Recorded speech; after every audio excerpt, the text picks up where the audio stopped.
नमो भगवते वासुदेवाय। श्रीमद्भागवत दशम स्कंध अष्टत्रिंश अध्याय। शुक उवाच शृण राजन परीक्षित गोपे असुर उपगत अरिष्ट नामे षण्ढरूपी मिलिला वनगिरि व्यापी वृषभ रूपी महाकाये अवनी खोलु अछि पाए गर्जई घोर नाद करी पादे कंपई वसुंधरी लांज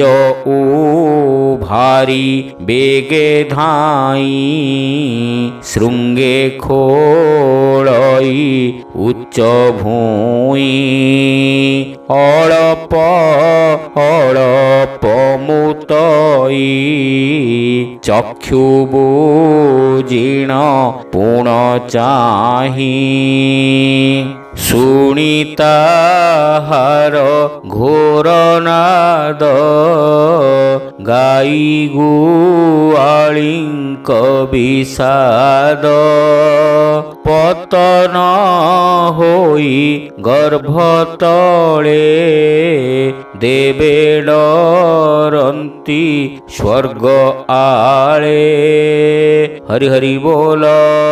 पिठी उपरे चूड़ देखी पर्वत प्राय उपलक्षी मेघे दिशंती ता उपरे श्रृंग जुगल तीक्ष्ण धारे असुर बड़ भयंकर गर्जई अति घोरतर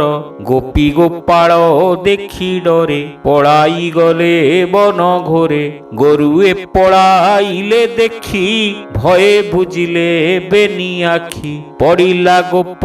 पुरे हुरी डाकंती कृष्ण नाम धरी रख गोकुल दामोदर आम्भे जे शरण तोहर विकल दक्षिण गोकुल धाइले प्रभु आदि मूल आनंदे तोड़िबे निभुज डाकंती प्रभु देवराज भय न कर तुम्भे केही असुर संहारी विमुही हेमंत बोली नर हरि डाकिले षण्ढ नाम धरी रे रे दैत्य षण्ढासुर किंपा ओइलु गोपपुर दुष्ट दलन बाना मोर आजी पेशिबी जमपुर धाइले बाहा नाद करी स्वर्गे देखंती देव नारी गोविंद देले करताल शुणी असुर असंभाळ पछे अछंती भावग्राही बालक कंधे हस्त देई कृष्णर शुणी करताली कोपे असुर परज्वली खुरे खोलई महिस्थल लांज बुलाई अंतराल मेघे उड़िले लांज बाए निश्वास खर तर बहे आगे उभारी श्रृंग दुई चक्षु बुझिला कृष्ण चाही षण्ढ दाइला धातिकारे वज्र जेसने इंद्र करे आग होइले भावग्राही करे धइले श्रृंग दुई असुर पारिला जाई पछकु देले हाबुड़ाई असुर पाई महात्रास घुंचिला भेड़ा अष्टादश जेने उभारी बेनी गज पछे घुंचिले देवराज दैत्य मूर्छागत होई पुणी उठिला ज्ञान पाई धाइला पवन हुखर श्रृंग धइले चक्रधर असुर देहे पाद देई तले पाड़िले बेगे नेई ପଛ ଚରଣ ପାଦେ ଚାପି ମୁଣ୍ଡ ମୋଡ଼ିଲେ ବିଶ୍ୱରୂପୀ ଓଦାବସନ ପ୍ରାୟ ମୋଡ଼ି ତାର ମସ୍ତକୁ ଶୃଙ୍ଗ ଝାଡ଼ି ମୁଖରୁ ବହିଲା ରୁଧିର ବେଗେ ଛାଡ଼ିଲା ମୂତ୍ରମଳ ଚାରି ଚରଣ ପ୍ରସାରିଲା ଗୋବିନ୍ଦ ମୁଖକୁ ଚାହିଁଲା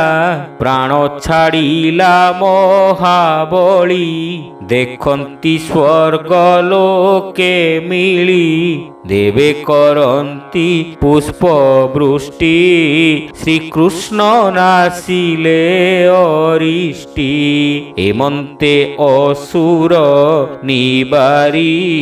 ଉଶ୍ୱାସ କଲେ ଗୋପପୁରୀ ଗୋପୀ ଗୋପାଳ ନନ୍ଦ ମେଳେ ସ୍ତୁତି କରନ୍ତି ପାଦ ତଳେ ଗୋପୀଏ ଚାହାନ୍ତି ଶ୍ରୀମୁଖ ଖଣ୍ଡିଲେ ଭବ ଭୟ ଦୁଃଖ କୃଷ୍ଣ ଚରଣେ ଦେଇ ଚିତ କହଇ ଦାସ ଜଗନ୍ନାଥ ଭାବେ କୃଷ୍ଣ ଚରଣେ ଦେଇ ଚିତ ଭାବେ କହଇ ଦାସ ଜଗନ୍ନାଥ। ହରି ହରି ବୋଲ।